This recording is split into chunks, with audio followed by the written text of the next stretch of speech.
Bom, meus irmãos, eu vou conversar com vocês rapidamente sobre um assunto que demandaria semanas, mas nós vamos ter cerca de 40 e poucos minutos, ou seja, vai ser um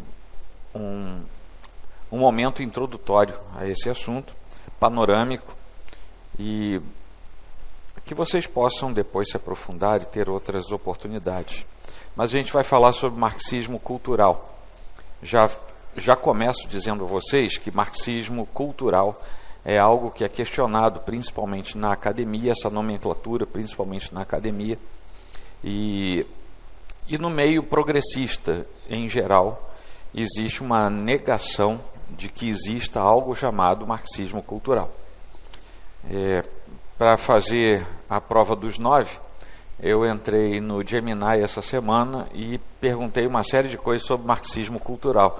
E o Gemini brigou comigo, dizendo que não tinha cabimento ficar falando sobre algo que, além de não ter comprovação, é praticamente impossível de existir.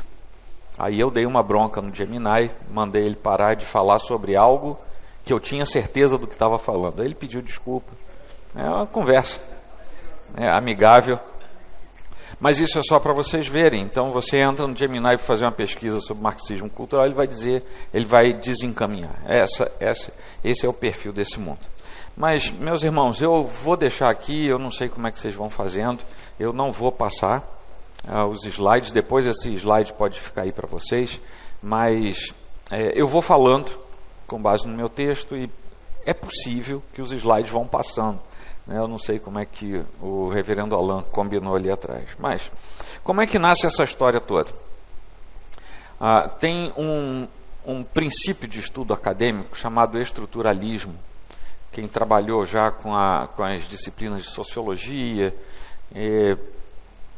até psicanálise, enfim, algumas disciplinas, já ouviu falar em estruturalismo. Mas isso tem a sua base principalmente na área de linguística. E se torna muito comum ali nos anos 50, 40 para 50, isso se torna muito comum, porque alguns estudiosos resgatam o que um sujeito do início do século XX estabeleceu como base do seu estudo, e daí se deu a origem do estruturalismo. Esse sujeito lá de trás era o Ferdinand Saussure, que vai estabelecer o modus operandi dentro da academia para que seja uma disciplina absorvida de forma interdisciplinar. Quando a gente chega aos anos 60, é claro que ali mais ou menos pela França, todas essas coisas nascem por ali, alguns sujeitos que vocês já ouviram certamente falar, como Claude Lévi-Strauss, Roland Barthes, todos esses sujeitos começam a modelar e a tornar simpática essa ideia para que o mundo absorva isso. E uma das coisas que eles trabalham é a questão da reclassificação, o que depois vai passar a se chamar de ressignificação, o que quer dizer que tudo aquilo a que nós damos nome de forma arbitrária. Então a gente chama isso de cadeira arbitrariamente, mas eu posso chamar a cadeira de vassoura, não tem problema nenhum, desde que aquilo faça sentido naquela ressignificação, e um dia eu posso chamar a vassoura, que na verdade é a cadeira, de árvore, também não tem problema. E aí vocês começam a perceber que essa ideia de chamar uma coisa por outra coisa não é de agora. Começa muito lá atrás, e isso vai sendo estabelecido aos poucos, passo a passo. Se tem uma coisa que essa turma tem, é paciência, eles trabalham a longo prazo. E embora o ser humano, indivíduo, tenha uma perspectiva mais imediatista, esses grandes movimentos de pensamento são a longo prazo, eles não acontecem de uma hora para outra. E aí, juntamente a isso, você, quando absorve tudo isso, você vai também absorver naturalmente as ideias de transmutação da sua percepção de fé, da sua percepção religiosa. Ou seja, você tem determinada percepção de fé porque aquilo é uma convenção e não porque aquilo é da natureza da sua fé. Então, essas coisas começam a se misturar. E, naturalmente, nesse tempo também, eles descobrem que um dos problemas que eles tinham para prosseguir nesse viés era uma coisa chamada a ambiência ou natureza judaico-cristã, que era o que imperava no Ocidente. Então, havia necessidade de desestruturar isso para que o avanço deles fosse um avanço mais tranquilo.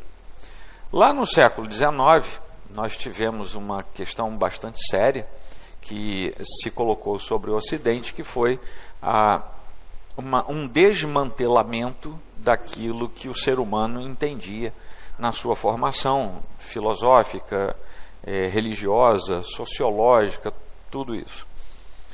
Que é quando o ser humano do Ocidente ele abandona gradativamente a sua segurança religiosa e migra para uma segurança mais antropológica nas suas diversas possibilidades. Lá, nesse século XIX, surge o marxismo clássico, aquele marxismo que nós sabemos que ele é de natureza econômica e que depois migra também para uma natureza filosófica e por aí vai irradiando para várias ambiências diferentes. Esse marxismo clássico, ele surge exatamente nesse momento em que o ser humano está desmantelando a sua figuração interior.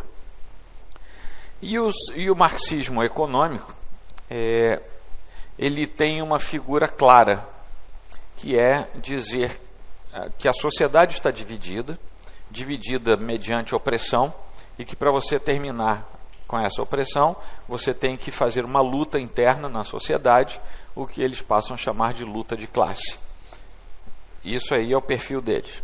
Quando a gente chega no início do século XX, e vocês mais uma vez me perdoem o acelerado, mas quando a gente chega no começo do século XX, nós vamos ter um movimento claramente pautado nesse marxismo econômico, que já tinha um viés político bastante claro, e ele vai se colocar, por exemplo, o maior expoente prático disso vai ser a Revolução Russa, Revolução Bolchevique, em que bolcheviques e mencheviques se juntam para derrubar a monarquia, que era o czarismo na Rússia, e daí estabelecem o primeiro Estado nessa era moderna, com um viés de marxismo econômico agora se transformando na nomenclatura política de um Estado.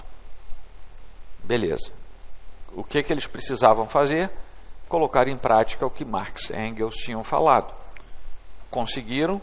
Obviamente que não, mas tentaram bastante. E uma das coisas que eles deixaram claro desde 1917, em que isso aconteceu, é que aquela história inicial de ter que se livrar do pensamento judaico-cristão era tão verdadeiro que isso foi feito à força. Então, as igrejas, o cristianismo, as religiões que tinham afeição com o cristianismo, de alguma maneira, mesmo que não fossem o cristianismo, foram todas elas proscritas, não na natureza da Constituição Soviética, mas na natureza da prática do Estado soviético. Apenas 2 estados sob influência soviética, a Romênia e a Albânia, se tornaram ateus na sua Constituição, os outros não. No entanto, os outros não tinham isso na Constituição, mas tinham isso na prática. Na verdade, não chegava a ser um ateísmo, era um anticristianismo. Né? Mas isso também gerou embates com outras expressões de fé. Nesse começo de século, a Europa começa a se encantar pela Revolução Soviética. Alguns pensadores começam a se encantar. E ali na década de 20 surge um sujeito na Itália chamado Antonio Gramsci, que ele herda o princípio que uma sociedade londrina de 1860 e poucos, chamada Sociedade Fabiana, tinha deixado na sua organização filosófica. Essa entidade londrina pegou todos os princípios dos dizeres de Marx e de Engels e traduziram aquilo como uma forma de apelar para intelectuais, artistas, cantores, escritores. Então, quase todos os cantores, atores e principalmente escritores dos anos 60, 1860 em diante, ali na Inglaterra, são marxistas no seu regime intelectual. E eles fazem parte da Sociedade Fabiana. Se você entrar num buscador, num motor de busca da internet, põe lá Sociedade Fabiana, está lá até hoje, funciona até hoje. Se você quiser ser sócio, está lá até hoje também, tem lá a ficha. Aí o primeiro passo para entrar no inferno é se tornar sócio. Tá? Você fica ali, entra e você já vai. Mas essa sociedade existe até hoje. E ela começa, o primeiro símbolo dela era uma ovelha, era um lobo vestido de ovelha. O primeiro símbolo. Sim, não disfarçaram não, foi logo o primeiro símbolo. Não deu certo, houve gente reclamando, então eles mudaram a logomarca para uma tartaruga. E tem um dizer ali, e a explicação para essa mudança é: não temos pressa. A gente vai dominar. A gente vai devagar, mas vai dominar. Bom, Antônio Gramsci pega os princípios deles da Sociedade Fabiana e começa a trabalhar aquilo. Só que ele é preso, porque na Itália dos anos 20, os partidos comunistas eram proibidos. Ele levantava a bandeira, foi preso. Na prisão, ele pede cadernos e lápis, e ele escreve 29 cadernos à mão. Essa obra está na internet também, você pode achar lá. Se você ler e gostar, é o segundo passo para o inferno. O primeiro é preencher aquele negócio. O segundo é gostar disso aí. Nos cadernos do cárcere, ele arruma o pensamento fabiano e ele diz o seguinte: não adianta a gente querer fazer o que os soviéticos, os russos fizeram, né, no início da carreira soviética. A Europa vai rebater isso. Não adianta a gente querer tomar a Europa por via armada, porque eles vão se defender. A gente tem que tomar a Europa pela cabeça. O Ocidente precisa cair pela sua mentalidade. E nesses 29 cadernos, ele escreve quais são os princípios para dominar o Ocidente. Está escrito, tá? Foi ele que escreveu, não estou inventando nada. Se você quiser ler, você pode. Você tem que acabar com o conceito de família cristã. Tem que acabar. Negócio de pai, mãe, filho. Pai é o cabeça da casa. Isso tudo ele vai dizendo como é que você faz para acabar com isso. Você tem que instalar o que ele ainda não chamou disso, mas é isso porque a nomenclatura mudou. Você tem que instalar uma ideologia que repense a questão dos gêneros. Eu estou falando dos anos 1920 e poucos. Você tem que invadir escolas e universidades. E você, estando lá, as gerações, lembram da tartaruga? Ele também gostava dessa ideia. As gerações, uma após outra, vão sendo doutrinadas. Vai chegar numa hora que todo mundo vai pensar daquele jeito. Ora, tem mais de 100 anos isso. É muito curioso, por exemplo, que a gente pensar que os grandes centros universitários, principalmente os públicos, são os grandes nichos de pensamento progressista. Aí você pega um documento desse, você vê que isso não acontece por acidente. E aqui não tem nenhuma teoria da conspiração, não é isso não. Tá? São dados que você pode acessar aí. Por causa disso, surge uma agremiação de intelectuais na Alemanha que vão dar finalmente numa coisa chamada Escola de Frankfurt. E ali na Escola de Frankfurt você tem alguns pensadores que até hoje são idolatrados no Brasil. Qualquer área de humanas vai botar Althusser, Adorno, Walter Benjamin, vão botar esse pessoal no nível muito superior ao nível de qualquer divindade. Os caras são... Você não pode escrever um artigo, uma tese, uma dissertação no Brasil na área de humanas que combata essas coisas ou que pelo menos não faça uma menção a eles. É preciso fazer. Gramsci ele vai fazer uma distinção entre o intelectual tradicional e o intelectual que ele chama de orgânico. Esse intelectual orgânico, ele produz algo que vai ser internalizado em você e não apenas ensina. Ele faz com que você internalize aquilo. Você compra aquela ideia como se ela fosse sua mesmo.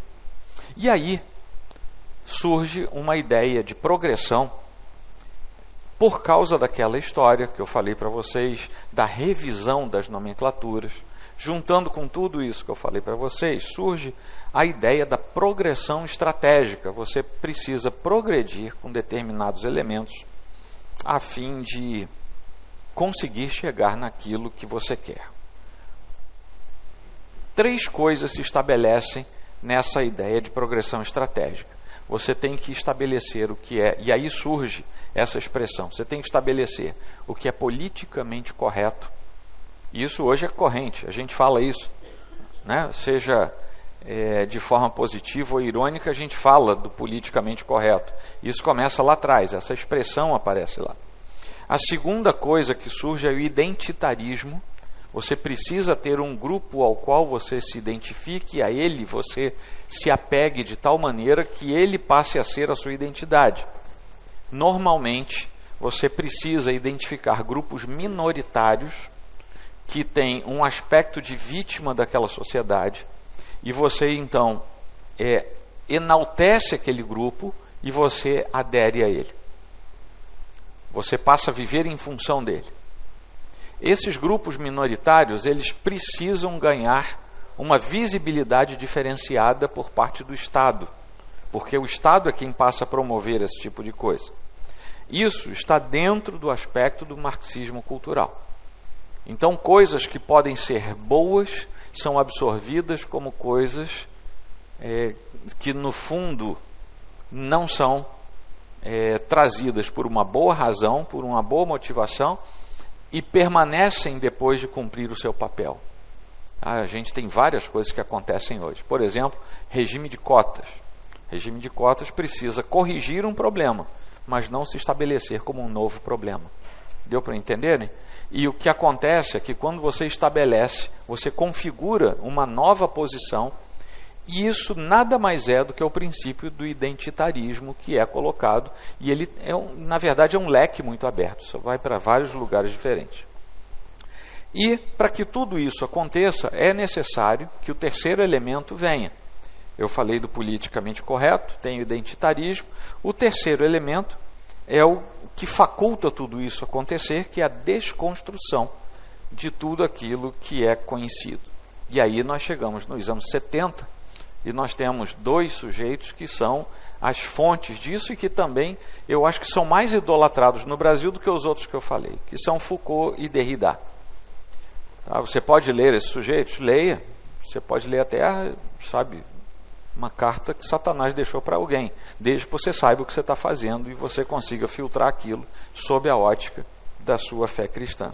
Mas esses 2 sujeitos, eles eram, inclusive, pessoalmente falando, um deles, inclusive, era muito depravado na sua vida pessoal, na sua vida privada, mas eles começam a levar adiante a ideia do desconstrutivismo como quase como uma religião que eles precisavam aplicar no Ocidente. Para que isso aconteça, é um escalonamento. Vocês devem notar que eu estou falando uma coisa depende da outra. Parece aquele negocinho do dominó, né? Você joga um e todo mundo é derrubado.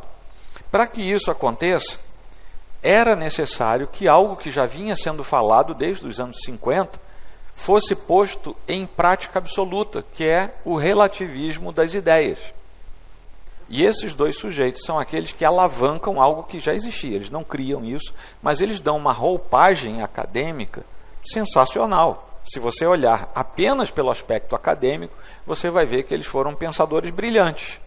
O resultado do pensamento deles, ou aquilo que eles defendiam, é que merece a nossa atenção de modo muito direto. Por conta de tudo isso, ao relativizar conceitos, lembram que a gente podia mudar o nome das coisas, podia ressignificar, agora a gente levou isso para os conceitos mais absolutos, mais entranhados em nós. Por conta disso, utilizando os meios que o Ocidente já tinha, os meios democráticos, voto, representatividade social, popular, tal, algumas pautas são introduzidas, e são introduzidas de modo legal e pelos meios corretos. São introduzidas questões como participação social, que até hoje a gente não sabe direito o que é isso. Geralmente os governos, quanto mais progressista for o governo, mais ele vai falar de participação social, embora sejam os que menos oferecem participação social.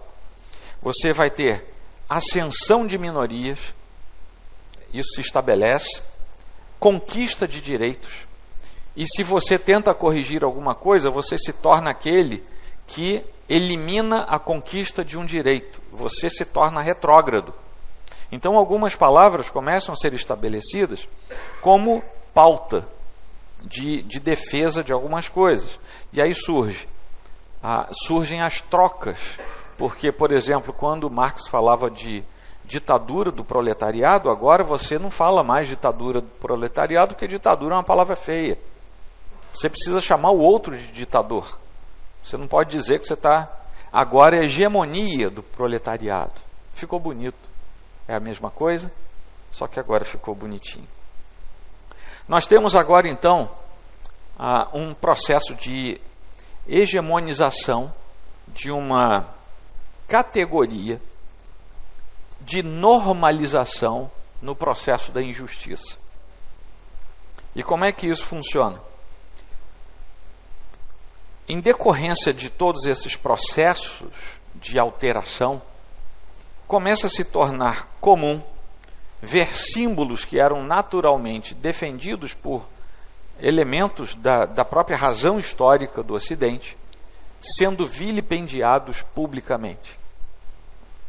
De todos esses, o que é mais atacado é exatamente o cristianismo e seus símbolos.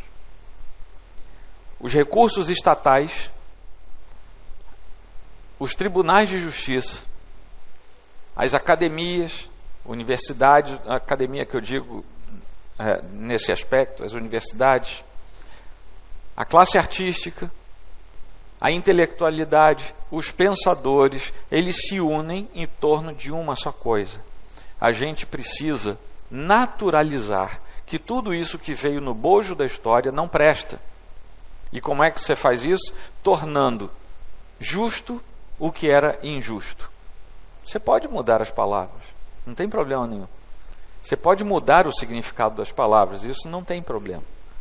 Então, nós estamos exatamente no momento em que Bíblia, valores cristãos, família normal, um pai, uma mãe e alguns filhos, em que emprego regular. Você já notou como o emprego regular está massacrado no Brasil? Vocês já notaram? O sonho de todo trabalhador é não ter mais que ficar preso àquilo. Por quê? Porque a coisa foi sendo feita de tal maneira que não existe alegria no trabalho, não existe prazer no trabalho, não existe sustento no trabalho. Ontem eu vi a matéria de um menino de 16 anos, se não me falha a memória, aqui no sul do Brasil, numa das capitais, Florianópolis, não sei, que ele fez um esquema para vender. Ele próprio fazia, eu acho que era muffin, não sei, alguma coisa. Ele fazia bonitinho lá e começou a vender, e ele deixou escapar que estava vendendo para comprar uma kitnet, assim conseguia se juntar. Alvo da vida dele. Pois o comissariado da infância foi lá e proibiu ele de vender coisa. Ele estava trabalhando.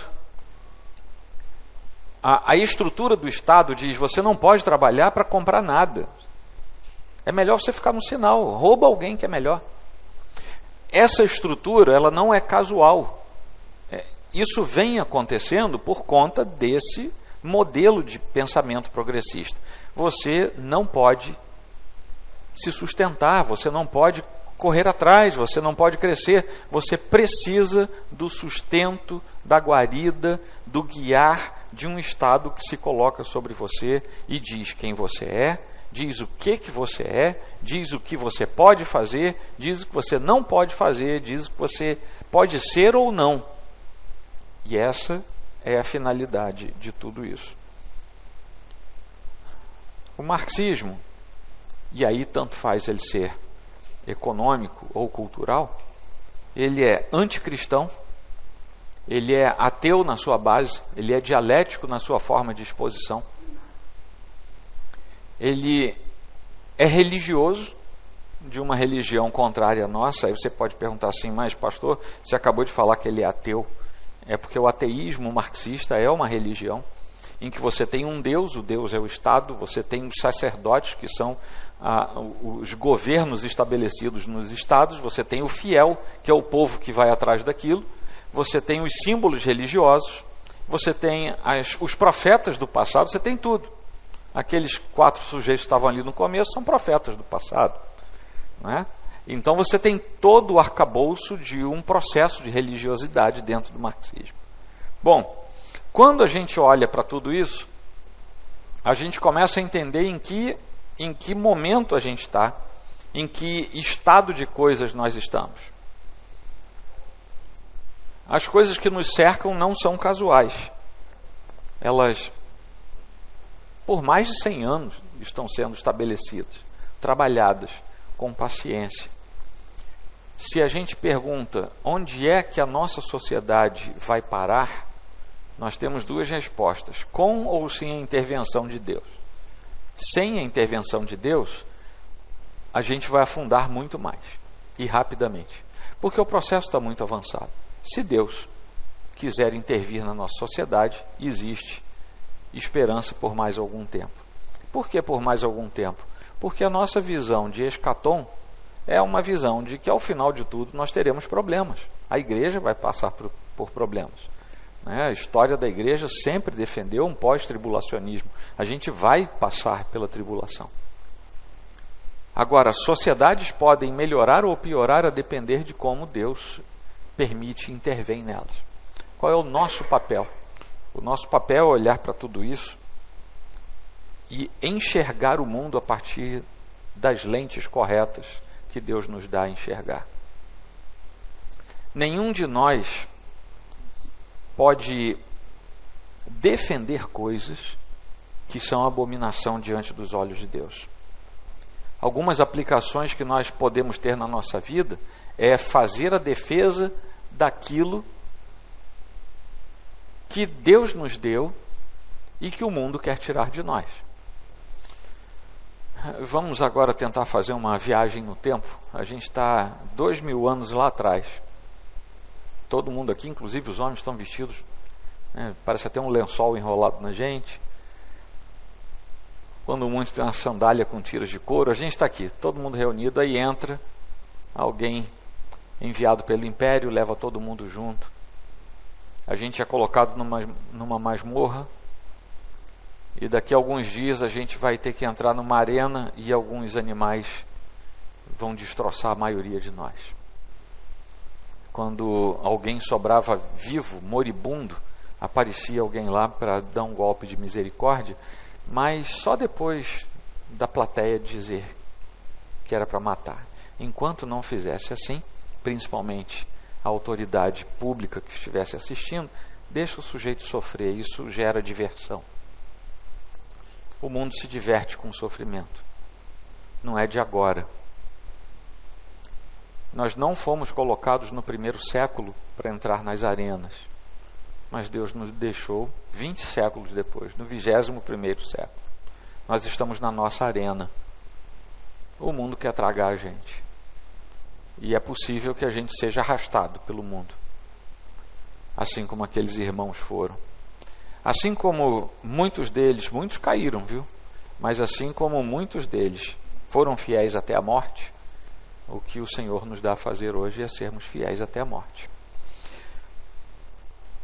É necessário que a gente reconheça explicitamente que quase tudo que é ensinado nas disciplinas seculares já está contaminado e quer levar o nosso pensamento para longe de Deus. você precisa ter cuidado com seus filhos menores nas escolas em que eles estudam. Ah, mas ele estuda na escola confessional X. Fica de olho no que ele aprende. Nem todo mundo que tem currículo e é aprovado numa escola confessional é de fato confessional. Tá? Fique de olho, acompanhe que seus filhos estudam. Faça da sua casa o local para explicar essas coisas a eles. As palavras mudam de significado, mas isso não é aleatório. Há palavras que evoluem no seu significado porque a própria língua é dinâmica. Mas toda vez que alguém quer mudar arbitrariamente uma palavra, existe uma ideologia por trás daquilo. Não há como. A língua só evolui se ela for naturalmente evoluída. Então nós temos palavras que já significaram outras coisas e que hoje estão inseridas no vocabulário. Porque em 500 anos, em 700 anos, elas mudaram. Mas toda vez que alguém decreta a mudança do significado de uma palavra, não tenham dúvida, existe uma ideologia por trás daquilo. E você está sendo levado a absorver aquilo para que o seu pensamento seja diferente. Veja bem, você está pensando aí agora, não está? Eu espero que sim. Você está pensando aí, não está? Você pensou em que idioma? Hã? Pode falar, gente. De vez em quando a gente fala alguma coisa. Você está pensando em que idioma? Você tem um domínio básico da língua portuguesa. O seu pensamento se traduz numa língua que é cognoscível. Não é verdade? Tanto é que depois de pensar, você pode compartilhar o seu pensamento. Não compartilha não, porque eu não sei o que você pensou aí. Tá? Mas eu posso dizer para você, espera aí. Eu acabei de pensar que o meu carro está com um pedaço amassado, mas que se Deus quiser a gente vai corrigir logo, que já está tudo encaminhado. Pensei, sei o que pensei, porque eu tenho uma língua que é cognoscível, e compartilhei com vocês o que eu pensei. O movimento contrário pode acontecer. Alguém me diz que há uma nova língua cognoscível, que não é a minha, de fora para dentro, e que eu preciso internalizar isso. É o caminho contrário.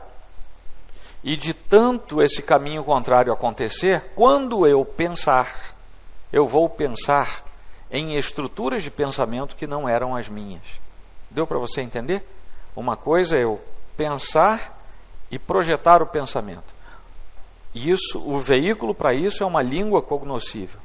Outra coisa é alguém me dar o pensamento pronto, já expressado, transmutar a minha língua cognoscível e fazer com que eu absorva aquilo. Sabe o que vai acontecer? Daqui a pouco tempo eu estou pensando igual a ele. Eu parei a minha habilidade de raciocínio. Quando alguém fala para você, não tem problema nenhum você chamar, sabe, o fulaninho de todes. Alguém acabou de falar para você. Você tem que pensar como eu penso. Deu para vocês entenderem? A mudança de uma língua por decreto, por imposição, é a imposição da sua mudança de pensamento e de raciocínio. Só que a gente não para prestar atenção nisso. Mas alguém já parou. Falei para vocês que todo esse universo começa no berço da linguística. Tem um sujeito que ainda está vivo, que é o grande papa de tudo isso. Chama-se Noam Chomsky. É de origem eslava, mas mora nos Estados Unidos há trocentos anos.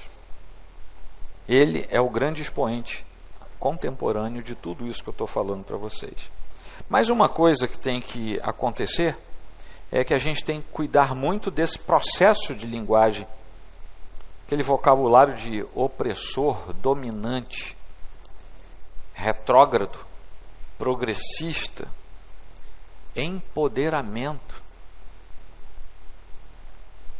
ascensão de minorias, defesa dos grupos minoritários, retrocesso social, são palavras que, se forem colocadas avulsas, não vão significar muita coisa, mas elas geralmente vêm acompanhadas de uma redefinição que é silenciosa e vem em virtude de todos esses pensadores sobre os quais acabei de falar.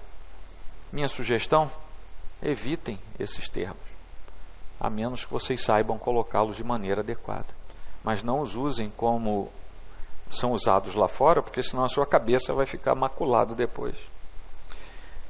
É necessário, é muito prudente a gente selecionar áreas, leituras, referências, critérios de absorção do pensamento. A presença de autores como os que eu citei, Gramsci, Marcuse, eu não tinha citado Marcuse, né? Mas Foucault, Derrida, todo esse pessoal, Chomsky, esse pessoal que eu citei, e muitos outros, porque tem um batalhão de gente desse naipe. Esse pessoal vai estar nos cursos de vocês. Vocês vão fazer um mestrado, uma pós, um doutorado, podem ter certeza, principalmente se for na área de humanas, nas áreas de humanas, podem ter certeza que o orientador de vocês vai dizer: mas como é que não tem o fulano aqui? Você precisa. Como se ele fosse um pensador divino. O problema não é ler, é não ter o contrapeso dessa leitura. E você tem que ser honesto, você tem que estar amparado para saber ler esses autores, para que você não absorva o pensamento deles de forma incauta, porque eles são excelentes pensadores. E eles têm argumentos que colocam em dúvida aquilo que você traz no seu coração. Então, outra coisa é que é preciso cultivar uma comunidade de fé que seja intelectualmente responsável. O que quer dizer isso? A igreja em que nós estamos, ela precisa ser, acima de tudo, a comunidade de fé, voltada para Cristo, para a Escritura, para a oração, para os exercícios espirituais, para o culto ao Senhor. Mas há um desdobramento necessário para os nossos dias mais do que nunca, que é essa comunidade de fé, teologicamente, espiritualmente saudável, precisa ser academicamente não, precisa ser intelectualmente preparada. Tem que ter gente que nos diga: cara, cuidado com esse fulano aqui, cuidado com esse caminho.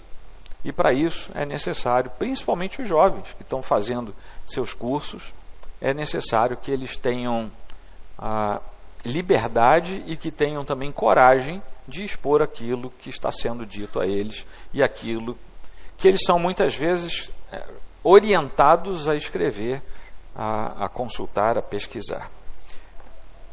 A gente pode confrontar ideias no meio acadêmico? Pode. Você pode se opor a determinadas coisas? Pode. Porém, mais do que nunca, você tem que fazer isso de forma a não levantar oposições internas na própria academia. O que quer dizer, diga o que você precisa dizer, mas diga de tal forma que os seus argumentos sejam inquestionáveis.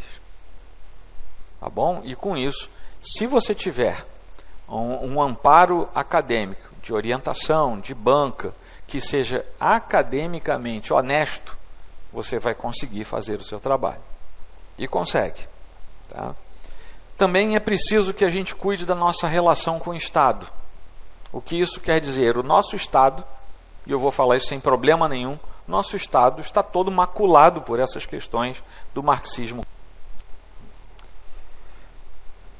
Qual é a conclusão a que a gente chega? Marxismo cultural não é um rótulo. Eu não tive como fazer um apanhado acadêmico aqui para vocês do marxismo cultural. Ele é longo, tá? Ele é longo, dá um curso inteiro. Mas apenas esse apanhado dizendo de onde ele vem, quais são os preâmbulos do pensamento dele, nos mostram onde a gente está no Ocidente. O Ocidente inteiro foi tomado por esse pensamento. Não é só Brasil, não é só Venezuela, não, sabe? Todo o Ocidente foi tomado por esse tipo de pensamento. A igreja precisa ser contra a cultura. A igreja não pode se render àquilo que vem sendo estabelecido, principalmente quando se levanta contra os princípios de Deus. Negar que isso está existindo Isso sim seria negacionismo, eu olhar para o lado e dizer, não, isso tudo é mentira. Ninguém está querendo trocar nada, ninguém está querendo infundir nada. Isso sim seria uma abolição da realidade. A resistência não se dá por termos slogans. Não adianta a gente botar ali na porta da igreja agora, eu sou antimarxista cultural. Não é slogan, é consciência. É consciência de uma identidade cristã, não de um identitarismo seccionado por alguma coisa feita aí fora. O cristianismo não faz parte dessas coisas. E, finalmente, a gente precisa reconhecer que existe algo nocivo acontecendo. A pior coisa que alguém pode fazer com relação a Satanás é achar que ele não existe. E é o que ele quer, que as pessoas creiam que ele não existe. A pior coisa que a gente pode fazer com relação a esses ataques é minimizá-los, como se eles não existissem.